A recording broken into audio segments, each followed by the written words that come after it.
Hello, last வீடியோவில் வந்து நம்ம கேசிஎல் பேஸ் பண்ணி ஒரு ப்ராப்ளம் பார்த்தோம். இப்போ வந்து அதே மாதிரி தான் கேசிஎல் யூஸ் பண்ணி செகண்ட் ப்ராப்ளம் எப்படின்னு பார்க்கலாம். இதில் வந்து நோடு எப்படி ஃபைண்ட் பண்ணுறதுன்னு நான் சொல்லித்தரேன். ஃபஸ்ட்டு நமக்கு கொடுத்துருக்கிறது என்னென்னா determine the value of voltage. ஓகேவா? ஸோ இதுதான் நமக்கு கொடுத்துருக்க சர்க்கியூட். இதில் நோடு எப்படி கண்டுபிடிக்கணும் அப்படின்னு பார்த்தீங்கன்னா, இப்போது ஃபார் அன் எக்ஸாம்பிள் நான் இதை நோடுன்னு சொல்கிறேன்னு வச்சுக்கோங்களேன். ஒரு நோடில் 1 or 2 பிரான்ச்சுக்கு மேலே கனெக்ட் ஆகிருக்கு அப்படின்னாலே அது நோடு தான். ஸோ இப்போ இதுதான் நோட்னா இது ஒரு பிரான்ச்சா, அந்த 1 ohm ரெசிஸ்டன்ஸ்ன்றது, அதுக்கப்புறம் இந்த 1/2 ohmன்றது வந்து ஒரு பிரான்ச்சா, அதுக்கப்புறம் இந்த 2 amps கரண்ட் சோர்ஸ். ஸோ மொத்தமாக எனக்கு இங்கே எத்தனை பிரான்ச் இருக்குது? 3 பிரான்ச் இங்கே வந்து கனெக்ட் ஆகிருக்கு. தெரியுதா உங்களுக்கு? ஸோ இந்த 3 பிரான்ச் கனெக்ட் ஆகிருக்க ஒரு பாயிண்ட் தான் நோடு. ஓகேவா? ஸோ அதே மாதிரி தான் இங்கே நான் வந்து இன்பிட்வீன் இதை வந்து ஒரு நோடுன்னு எடுக்கிறேன். இங்கேயும் பாருங்கள், 1/2 ohmன்ற ஒரு ரெசிஸ்டன்ஸ் பிரான்ச், அப்புறம் ஒரு கரண்ட் பிரான்ச், அப்புறம் 1/4 ohmன்ற ரெசிஸ்டன்ஸ் பிரான்ச், அதுக்கப்புறம் 1/3 ohmன்ற ரெசிஸ்டன்ஸ் பிரான்ச். ஸோ இங்கே மொத்தமாக எனக்கு வந்து 4 பிரான்ச்சஸ் இருக்குது. நெக்ஸ்ட்டு இது V3. ஓகேவா? இதில் வந்து 1/4 ohmன்ற ரெசிஸ்டன்ஸ் பிரான்ச் இருக்குது, அப்புறம் 1/4 ohm, அதுக்கப்புறம் வந்து 2 amps கரண்ட் சோர்ஸ் வந்து என்டர் ஆகிற மாதிரி ஒரு பிரான்ச் இருக்குது. லாஸ்ட்டாக எப்பயுமே நமக்கு கிரவுண்டில் ஒரு ரெஃபரன்ஸ் நோடு இருக்கும். ஆக்சுவலாக மொத்தமாக நமக்கு 4 நோடு இருக்குது. பட் கிரவுண்டில் இருக்க நோடு வந்து 0வாக தான் இருக்கும். ஓகேவா? ஸோ இப்போ ஃபஸ்ட்டு நோடு எப்படி கண்டுபிடிக்கிறதுன்னு தெரிஞ்சிச்சு. நெக்ஸ்ட்டு நோட் 1, நோட் 2, நோட் 3 மூணுத்துக்குமே வேல்யூஸ் கண்டுபிடிச்சி அதுக்கப்புறமேட்டா அதோட ஈக்குவேஷனை வந்து நம்ம வந்து கால்குலேட்டரில் சால்வ் பண்ணி எப்படி சால்வ் பண்ணுறதுன்னு சொல்கிறேன். லாஸ்ட் ப்ராப்ளம் எது எப்படியோ அதே தான் இதுவும், எதுவும் டிஃப்ரென்ஸ் இல்லை. ஸோ ஃபஸ்ட்டு இப்போ நான் நோட் 1க்கு மட்டும் எடுத்துக்கிறேன்.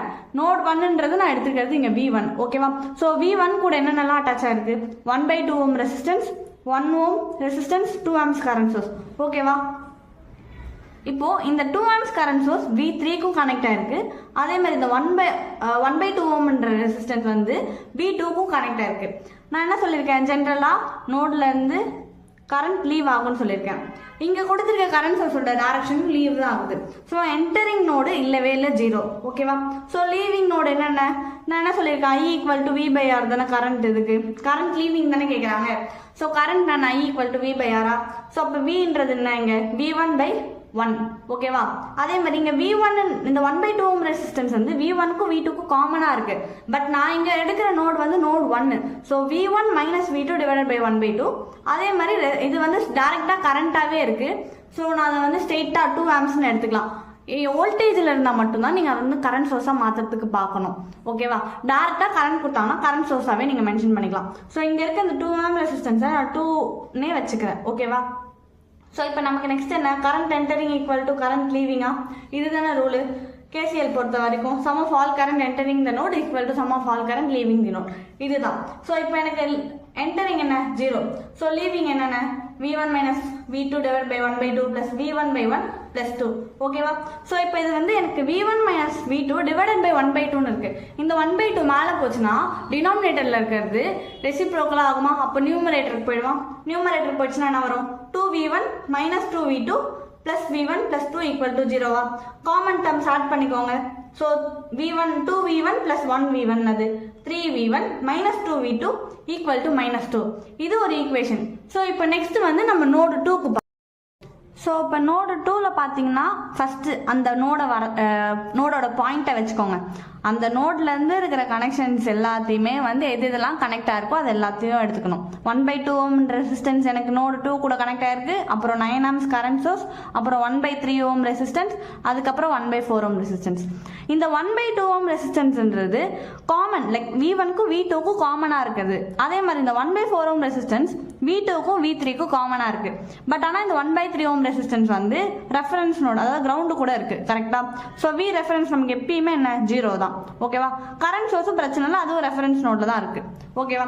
ஸோ ஃபஸ்ட்டு நோட் அனாலிசிஸ் பொறுத்த வரைக்குமே நம்ம கேசிஎல்ல வந்து எது நோடுன்னு கண்டுபிடிக்க தெரியணும். அதுக்கப்புறம் அந்த நோடில் என்னென்னலாம் கனெக்ஷன்ஸ் இருக்குது அதை வரைஞ்சிட்டாலே மேக்ஸிமம் நம்மளால் வந்து எல்லா ப்ராப்ளம்ஸுமே சால்வ் பண்ண முடியும்.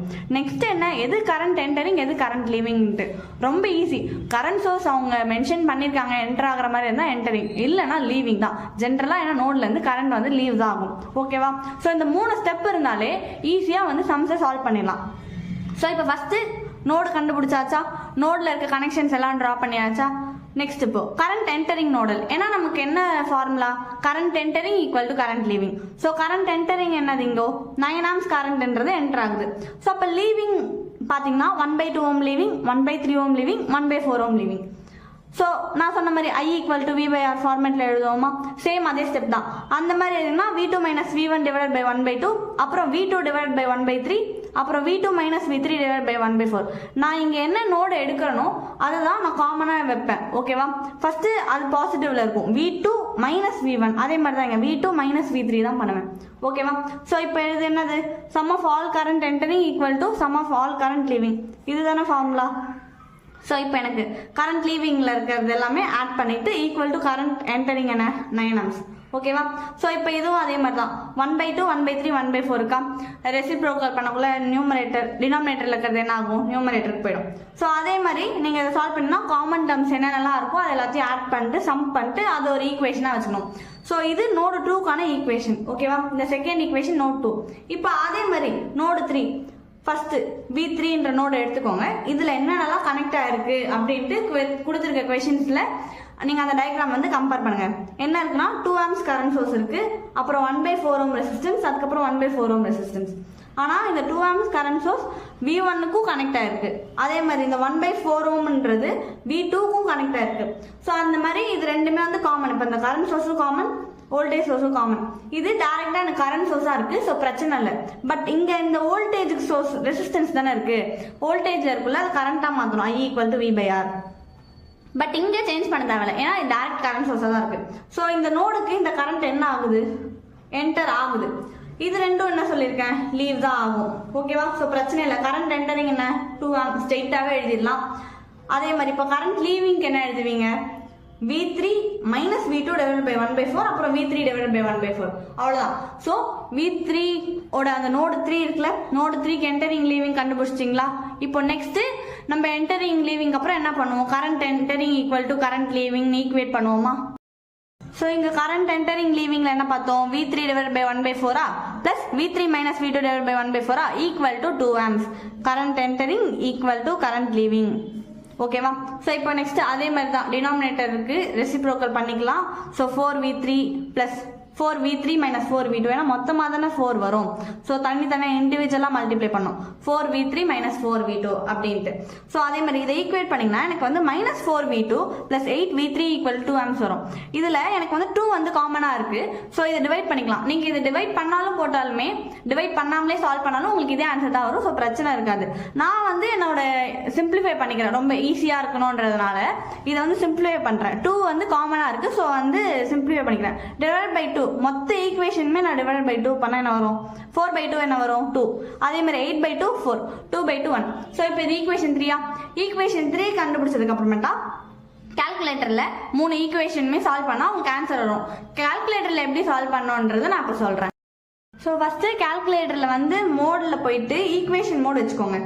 ஈக்குவேஷன் மோட் வச்சதுக்கு அப்புறமேட்டா எனக்கு மொத்தமா எத்தனை அன்னோன், மொத்தமா எனக்கு இருக்கிறது 3 node, V1 V2 V3. So மொத்தமா எனக்கு 3 அன்னோனு, ஸோ 3 அன்னோன்ஸ். ஓகேவா, ஸோ ஃபர்ஸ்ட் A1 ஓட வேல்யூ என்ன, V1 ஓட கோஎஃபிஷியன்ட் தான். ஓகேவா, 3 ஈக்குவல் டு -2 ஈக்குவல் டு, எனக்கு இங்க V3 கிடையாது. ஸோ V3 இல்லைன்னா நீங்க வந்து அசியூம் பண்ணிக்கணும் 0ன்ட்டு. ஓகேவா, 0 ஈக்குவல் டு -2, ஏன்னா அது constant term. Next equal to -2 equal to 9 equal to -4 equal to 9. இப்போ நெக்ஸ்ட் இதில் பார்த்தீங்கன்னா A3 கேட்குறாங்க. பட் எனக்கு வந்து இங்கே V1ன்ற டேர்மே இல்லை. ஸோ V1 இல்லைன்னா என்ன, ஆப்வியஸாக அது 0 ஈக்குவல் டு V3ன்றது என்ன, V2ஓட கோஎஃபிஷியன்ட்.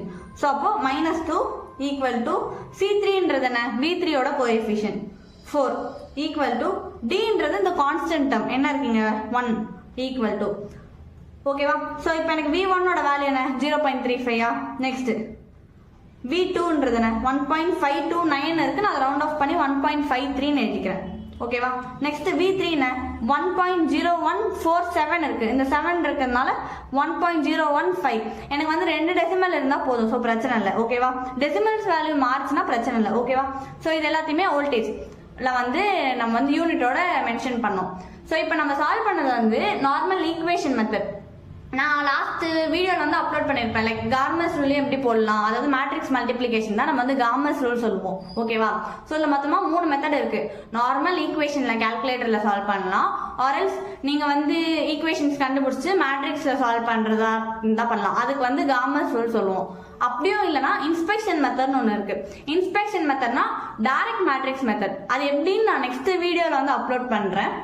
ஸோ இதில் ஏதாவது டவுட்டாக இருந்ததுன்னா நீங்கள் லாஸ்ட் வீடியோவில் வந்து செக் பண்ணிக்கோங்க. அதில் வந்து டீட்டெயிலாக எக்ஸ்பிளைன் பண்ணியிருப்பேன்.